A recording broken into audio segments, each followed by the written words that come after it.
Welcome, welcome, welcome. We are almost merged in Survivor Kingston for Chris Rossi. I'm Ben Dantuit saying, have you fallen off some stairs recently, Chris? No. Cool. Any high ledges you put yourself on? Any high ledges? No, not Climbing on really. some bricks? No, no brick climbing. I'm kind of That's good. not scared of heights, but I'm very cautious of them. Riddle me this. When was the last time you had to make a three-pointer under the gun? A three-pointer under the gun, that has happened actually in the last few months. So Yeah. in Colorado, we had a little mini Olympic thing. No content, or we didn't have any content from it, but we had a little bit three-point contest there. Gotcha. And am I safe to say that you played against Clark at this? Clark was actually on my team, not for that specific thing, but I was with Clark. Yes. And who was the better shooter? Was it Chris Rossi or Clark Marshall? We were both pretty good there. I'll be honest. We were both pretty good. Because I mean, we have these opening credits. You know, we get the new opening credits. Yep. Which all of a sudden you said it was that Bear had basketball immunity. yeah. And so did Bones. Bones Yeah. also had basketball Yes. immunity. But then we see Clark coming in the opening credits with basketball immunity as well. Of course, that immunity doesn't last very long because the first immunity challenge these players jump into starts off with a three-pointer. Yeah. Huge props also. Adam, I don't know if you were playing basketball with Clark and Chris out in Colorado No. a couple months ago, but also ice in his veins. Correct. I was very What a way to start the episode. Just go. bang bang. And Yeah. as soon as this challenge was announced, I was like, Luke was speaking to me directly when he created this. It was basketball and a word search. There's not many more things that I like more in this world than word searches and basketball. So I've wanted to stick away from critiquing too much of the episode, but I will say you gotta do the survivor puzzle on the screen, right? Like you gotta put the word search, the dog search. Yeah, on the that would have screen. been nice. Let the fans play along because it did take 30 plus seconds to find it. It's a funny little word search. I looked it up online afterwards, but of course because I'd watched the episode, You knew. didn't really have to play it. Yeah, I was But confused. I was just curious how viral it was. Yeah, I was confused at first, and I was like, "Oh, this should be really easy." And then I was like, "Oh, wait, maybe this is harder than I think." So it actually worked out pretty well. Yeah, no, definitely was a strong challenge. Of course, maybe getting ahead of myself. I was so excited to talk about sports. That's where we got connected. Is Round it. we do get a lot of pregame chatter at Coyote. It's like the classic this is what we're gonna do. This is the game plan, and then Yep. that's the tribe that wins the immunity. Yep. But the biggest thing I think that comes out of this conversation, there's a lot of this or that. We just see Elaine has the pre-existing relationship with Clark, and instead of being like, I know all this information about Clark, I'm gonna sit on this and know this. She's already going to bat saying he's a huge threat. Yep. We haven't even seen him do the puzzle stuff. Which, granted, if you're drilling three-pointers, What's the point? You should be doing that. But I will call back. I think in the second episode, in the first puzzle, we had the pig roast. Yeah. Clark did say something about putting a piece in a certain corner. He was trying to communicate with Mandy. So obviously, heat of the moment, adrenaline's high. I don't think the players are in the moment Yeah. Clark is really trying to chime in on this puzzle, but as you know, Yeah. as a Survivor Kingston super fan, I was able to pick up on that Yeah. one, Chris. I don't think he's necessarily trying to avoid the spotlight and being like, "Oh, I'm not good at puzzles. I'm not a threat." Sure. But maybe he's just trying to not do everything, and then in case something does go wrong, he's to blame. Sure. I mean, for all the players, right?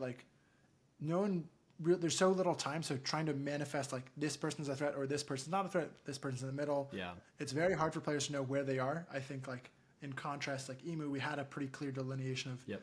HB and Evie are in the middle. They had that pre-existing connection. They linked up about it, whereas Elaine is maybe trying to snuff out Clark because she respects his skill set and doesn't want to work with him, wants to work against him. So yeah, it is interesting to see that battleground come together. But I don't know. I'd love to see something crazy happen at a Coyote tribal if we had it. That would have been really fun. Yeah, I was gonna say they're the ones scheming way more than the other tribe. So them winning kind of just what's the word I'm looking for? Just faded out all that discussion for the time being. Yeah, we had the two idols, we had the extra vote. I would have loved to see fireworks. Yeah. But anyway, yeah, we have Emu lose, and then kind of like we were alluding to, it's Evie HB in the middle. They kind of admit that they did their confessionals, they do this rotation of confessionals, and then they decide what they're going to do. Yeah. So it's a little Scrambled. slow pace, a little slow pace there. Yeah. No one's trying to play too hard, which is funny because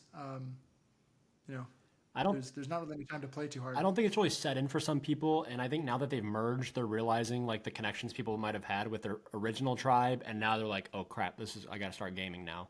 Plus, with the original capybara tribe still being fully intact, everybody else is kind of feeling threatened. It seems, so that might force people to play more strategically. Yeah, I think Battleground, like you have to draw the battle lines. Yep. Of course, right before we merge, we do see Ashley voted out on a 4-2 vote. Yep. Has Bear from the OG Coyote tribe on her side. But yeah, so we merge, like you say, people merge, and now all of a sudden, sure, you've got these OG capybaras that are 5 out of 10. Yep. Bear's the lone OG Coyote, and and then we've got 4 original emu. But yeah, it's definitely not all broken down on original tribe lines. Like you said, people are starting to make connections. It seems like Bear immediately tries to link up with Bones and Clark, Gabe, Mandy, and Elaine when they show up, which is interesting. And we get a little bit of a teaser at the end of the episode that Bones feels like he's in a lot of places, right? Yeah. So, which could be good or bad. Yeah, it could be. I think it's going to be. It's going to really come down to this immunity vote. Do you want to go through like the immunity challenge here with the brick stacking? Yeah. Well, right off the bat, I was like, yeah. For 1 brick, whatever, not a big deal. I was very impressed with everybody. Like when they were getting like 3-4 bricks, I was like, I don't know. I mean, I have terrible balance, but like I was very impressed by how many people stayed in as long as they did. Especially, was it Bear? Was wearing like huge like combat boots practically, and he's still able to stay on top of the bricks? Yeah, like you pick your one like shoe for the weekend. Yeah, it's like that was not the shoes I'm going to play basketball in, but also stand on bricks in. Yeah, and also go camping and like pick up firewood. Exactly. So poor choice of shoe, but I don't think he had been eliminated. I'm trying to, who was first? Tom, or no, not Tom first. I had it written down here. People lasted a while. I think it was 3 bricks until even 1 person fell. Yeah. You're absolutely right. I took notes on this. So at 3, Adam falls. Yep. Then Elaine, right before it. Mandy starts. Mandy started like getting pretty she low. was like arms out. I was intrigued by that, but also like when you think about people who do tightrope walking, they have like the bar to kind of spread out their weight a little bit. Yep. So their center of gravity isn't so condensed. Well, the center of gravity is a point no matter what. Yeah. Sorry, physics majors, go off on me in the comments. All of you. But yeah, Elaine drops, then Evie drops. Oh, I mean, did you have a pick going into this challenge? I like mentally. For me, I was like, it's gonna be one of the smaller people, smaller person, lower to the ground. Yep, I was thinking like Mandy or Hannah Brown. They had small shoes, athletic shoes. Seemed like they'd be able to balance for a while. Yeah, and yeah, like you say, that's kind of spot on because like Evie drops, then we at 5, Bear and Bones falls, and then Bones on the transition, they kind of like both lose it. Yep. And then Clark drops. We kind of cut, but like Clark probably drops like in the mid range because he drops, and then we cut to the 10, 9, 8, 7 countdown. Yeah. And then they're stacking the 6th brick, and Tom falls as the episode fades to black, which is cute. That caught me so off guard. That was nuts, especially because we have Gabe like loses his whole stack and is like scrambling. Yeah. My take is that Gabe is also going to not make it into the transition on 6 because we cut him out of the frame. That's so if I'm making any guess, like those picks on Mandy and HB being 2 of the smaller players, a little lower to the ground. Yep. Mandy's got like the squat strat going. It's likely to come down to them. Who do you have winning immunity, Clark? OG Emu. Yeah. I think Mandy might pull it off. I don't know why. I think Mandy's going to win this one. I liked her. She had a good episode this episode, too. She found... What was the advantage she got? It was... So HB found the Legacy Challenge advantage during the Merge Feast. That's right. And yeah, so she found it, and Tom saw her find it just before this challenge. Which so I didn't think anybody would have seen her do it. But I mean, it was kind of obvious, but I didn't... She probably made a quick swipe at something when she saw it. So... It's hard to do that subtly. Again, like you're in like this environment where it's kind of casual, but you're kind of playing Survivor, but you're eating pizza, so that's cool. Exactly. Your mind's. I assumed like a Clark or Elaine or Tom, one of the really experienced Survivor fans, would know to look. Right as they heard Merge Feast, that's what I'm looking for because I feel almost. I don't know if it's every time there's a Merge Feast, but. Oh yeah. Gotta think now. I think anytime there's something like that. Yep. Yeah. There's almost always something when all of the players are together. There's some opportunity to get something.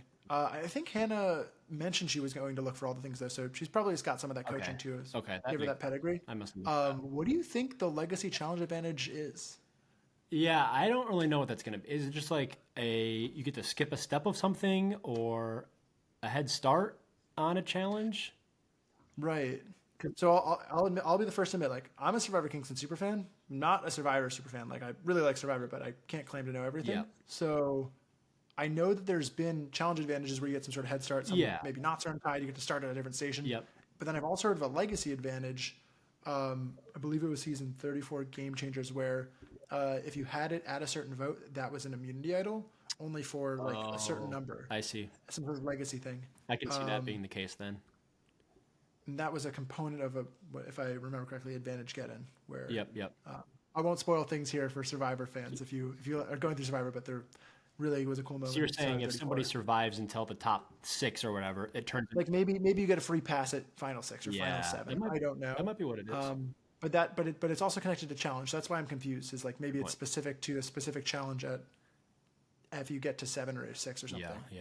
So I'm excited I'm rooting for Hannah around to at least make it far enough that we know what that is, because I want to find things out, right? Just like how I want all these idols to get used. I want these extra votes to get played. I was going to say all these things are out there, extra votes, and nobody's even. I mean, Mandy hinted at They're maybe not on the this year. table right now. They're not on the table to be used, which is Yeah. exciting. I'm really hoping we get like a big standoff. A good blindside would be nice too. We really could get a big standoff here, depending on who gets targeted coming out of this first individual immunity. Yeah. A lot of names will be on the table. We're not playing this the way that modern CBS Survivor in the 40s is playing, where like half of the players are immune. So really anything could go down. Some crazy vote splits could happen. Someone could throw an idol out of nowhere. So I'm excited. I am thinking one of the heavy hitters, like a Gabe or a Clark, might be in danger here, but Gabe has an advantage, or he has an idol, so maybe And an extra vote. He's and an got two extra vote, advantages. so he could do something crazy to either protect himself or protect Clark, because they seem like a pretty tight knit duo still.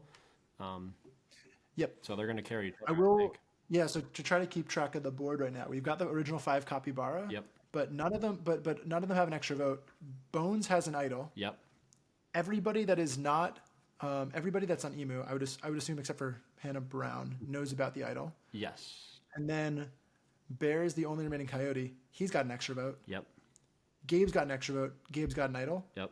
So if you look at all the votes being played, there could be 7 non-capybara votes played, Wow. or at least like available Yeah, to be played at this next tribal. Mm-hmm. So if Bear, Gabe, and the rest of Emu get on the same page, They might have definitely to. could band together, vote out capybara, and Bones would have a really hard time picking a 1 in 5 on who to protect, because Exactly.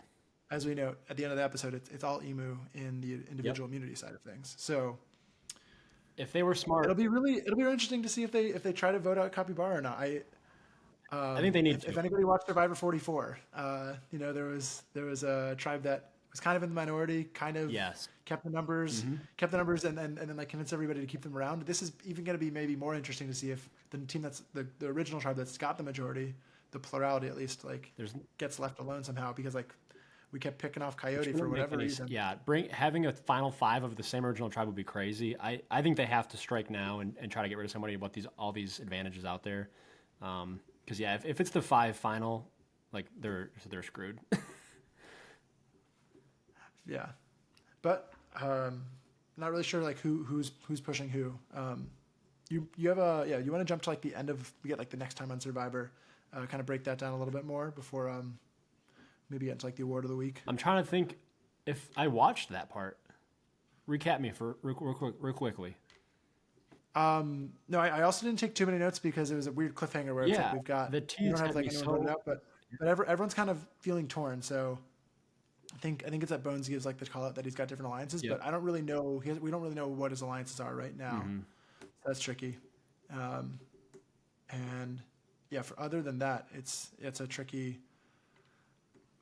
Like we don't know who wins the immunity, Exactly. so we'll have to find out. Yeah, I guess we're both kind of humbled there. We don't really have a clue what's going on. I know, next which week. is I kind of prefer it that way. I don't want to. I don't love trailers for most things I watch. That's what I've been trying to do. But more of. Yeah. But I do understand the next on Survivor is kind of a classic. So Yeah. You I don't know. have to do if it. you're watching this part of the recap and you've got thoughts, are you pro trailer, anti trailer? And It's like very OG network TV vibes. exactly, you have to drop it. I just thought the tease at the end of the actual episode was so shocking. I was like, I don't need any more. This is, I've never seen it. That's true. Like, I don't think Survivor's ever done that. Well, I was gonna ask you, like my hot take was like, is Tom not okay? He, Like, I mean, it looked like he he's landed falling in a way that he might hit his head back on the and I really hope he's okay. yeah, like he fell forward and might be on the bricks. Like that's gonna hurt Like, regardless. I don't think his head's gonna hit the bricks, But his back. but I'm worried that his head, that is like his back, his lower back, is Yes. gonna hit bricks. His head might bounce back. So I'm just hoping he's okay, honestly.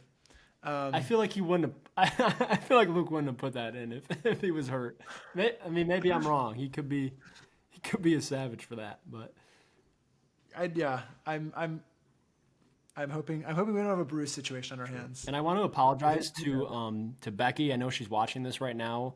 While she did get fired, I didn't mean to publicize that to everybody. I don't know if that was supposed to be common knowledge. So sorry, Becky. Still love you and respect you. And that's all I got. I think that's where we have to leave things off here. Do you have an MVP? MVP of the week. I mean,